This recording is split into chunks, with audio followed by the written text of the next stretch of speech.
Today on ELN Morning. Students speaking up. A silent exhibit has students talking about mental health and more. The man behind the mascot. We wish the Phoenix a happy birthday and meet the first big red bird. A sweet return. Sweet Signature's fall concert is just in time for homecoming. Today, November 4th, 2021. This is ELN Morning.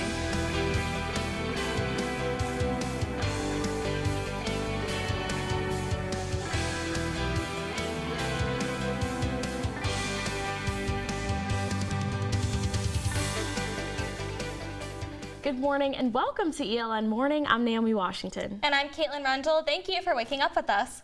Well, alumni across the country are stuffing their suitcases and making their final preparations this morning as they get ready to return for this upcoming homecoming weekend. And the university's Office of Alumni tells us they're estimating around 2,000 Elon alums are coming back this weekend. Caitlin, are you looking forward to seeing people who you knew? I am. You know, I have a couple friends coming back who I haven't seen since May, so I'm very excited to see them and catch up with them. How about you?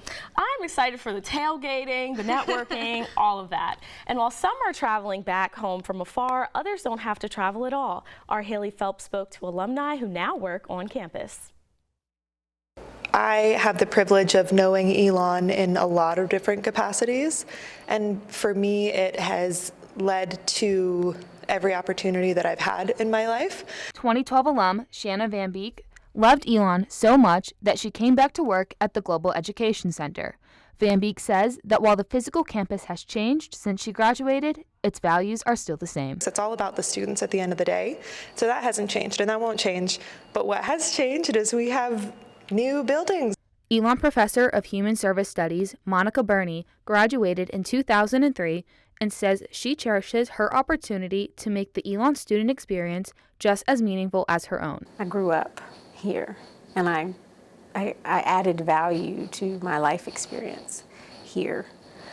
Being able to come back and offer that same experience and that same value to students means the world to me. Bernie believes homecoming is a great time to be both an alumna and a professor because she gets to reconnect with old students and friends. It can be a really beautiful occasion when you come back. What I find is that the young alumni have a great time and the older alumni have a great time. It's a like really sweet spot when you're young and you're like, oh my God, I'm so excited to see you. And then when the older alumni are like, man, it's like they're reliving the best memories of their lives. Both Bernie and Van Beek have special memories of past homecomings and are excited for those who are returning to campus this weekend. Haley Phelps, ELN Morning.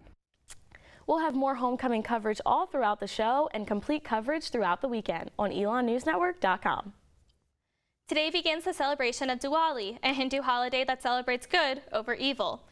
Elon senior Shrija Shah celebrates with her family every year. Though she's used to fireworks, prayers, and a festival of lights at home, she's attended every campus celebration of Diwali during her time at Elon.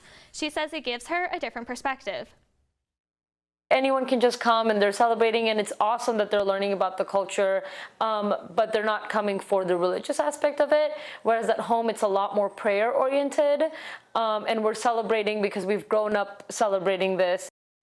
Shah will be performing with Sartal, an Indian dance club she and her friends started this year, at Elon's Diwali celebration next Wednesday. She encourages anyone despite their faith to attend Elon's celebration and those in Raleigh today. Course registration for winter and spring term begins tomorrow morning, beginning with standing seniors. Splitting up sign-up times by credits and then one's last name is not changing anytime soon, according to senior registration official Alexander Taylor.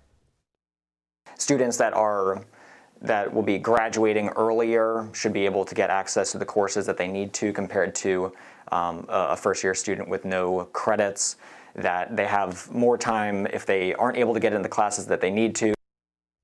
Elon freshman ABBEY Griffin says she feels at a disadvantage because she came in with no previous credits.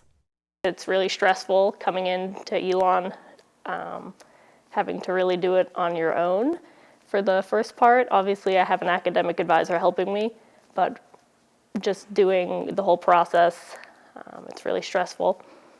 When students register for classes next fall, they'll be using a whole new system, and for more on that, visit elonnewsnetwork.com. This week's Send Silence Packing exhibit was designed to have students start talking about suicide awareness, but it also got them talking about mental health and class attendance.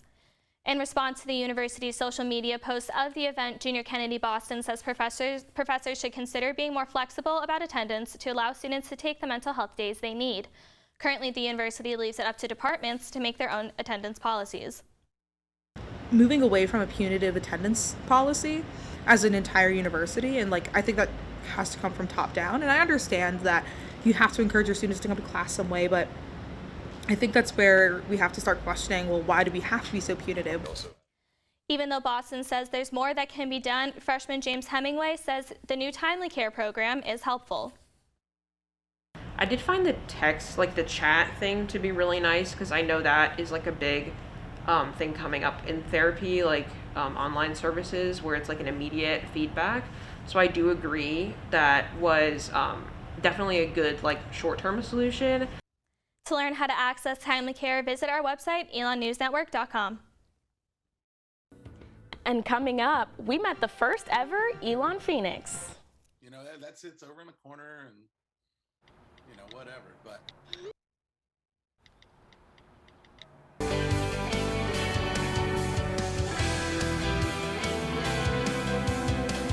This time 21 years ago, Brad Caldwell became a famous figure on Elon's campus as the very first Phoenix mascot. Caldwell was offered the spot during his junior year and made his debut outside of Alumni Gym, where he hatched from a giant egg. There's just so many fun memories attached to, and I don't think about it that often. That sits over in the corner and, whatever. But no, I love my Elon days. Very grateful. Caldwell won't be attending homecoming this year, but says Elon holds some of his favorite memories and people.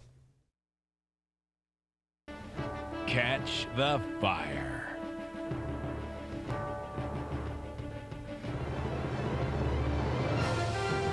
Read more about the Phoenix's 21st birthday. Pick up a copy of next week's Pendulum.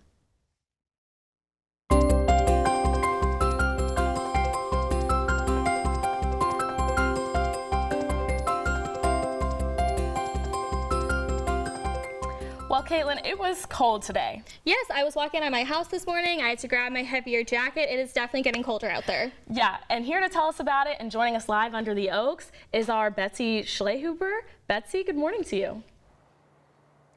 Good morning, everybody. It is really cold out today, and it's only going to get up to about 46 degrees today with a low of 32 in the evening, so I highly suggest that you bundle up. And now on to our Phoenix 5-day forecast.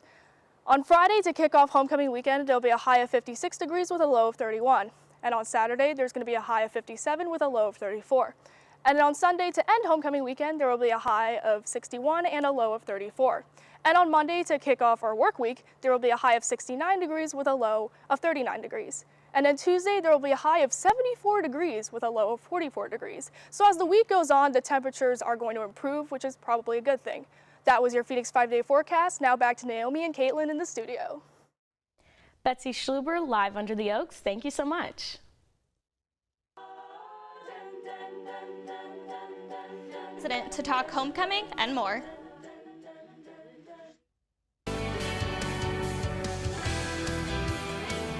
Delta Sigma Theta Sorority Incorporated, one of 9 organizations in the National Pan-Hellenic Council on campus, is celebrating 40 years on Elon's campus during homecoming this weekend. The Omicron Iota chapter was chartered in May of 1981 and became the first Black Greek letter organization on campus. Our Chloe Franklin spoke to members about this milestone. I feel like I can accomplish anything in a way because I am a Delta, because that was such a huge accomplishment for me, being a first-gen college student and then being a first-gen Greek as well. Brianna Nobles, who graduated in May, joined Elon's chapter of Delta Sigma Theta Sorority Incorporated during her last year at Elon. She said that being a part of a smaller sorority on campus spoke to Black excellence. We've got sisters who, are working to become doctors, and we're working in the financial sector, who are teachers, and it's so diverse in the things that we go on to do. And it's just so amazing to say they came from OR. Look at all these amazing things that these girls are doing, and they crossed OR. Elon Sr. and Vice President of the Omicron Iota chapter, EUKELA Little, joined the sorority last year. She says she is filled with joy being part of the sorority in a predominantly white institution. We brag about it. It's truly something to brag about. 40 years being on a PWI's campus, being the first Black Greek letter organization. It's something that, again, yeah, we take great pride in. Little says the organization continues to search for ways to improve, and the Elon chapter has a lot of potential. In the year that I've been in the organization, Delta has done so many things, and there's no telling what is going to happen by the time I graduate, what Delta will have its name on. Nobles and Little say they are excited to reconnect with alumni from the organization this weekend. Chloe Franklin, ELN Morning. Delta Sigma Theta Incorporated will be hosting an Alumni Awards Brunch and Alumni Tailgate this weekend, among other anniversary events. Details for those can be found on the Elon Homecoming website.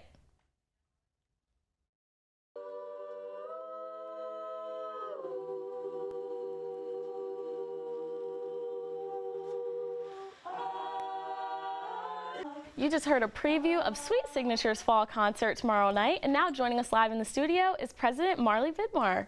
MARLEY, thank you so much for joining us. Thank you for having me. So we know that your concert is coming up this weekend, and it's homecoming, so how do you think homecoming will affect the turnout? I'm hoping it brings in a lot of people. We're hoping to have quite a few alumni come back. We're performing at an alumni event the morning of our concert, so we're hoping to see a bigger turnout from the bigger crowd coming in. And since you guys are the oldest female a cappella group on campus, what are you guys expecting to see as far as alumni? Are you expecting some former members to come and visit you guys? Absolutely, the seniors who graduated last year, and there's a couple of alumni who live pretty close in Raleigh, Durham, Charlotte area, so we're hoping to see them as well. And what are you looking forward to most?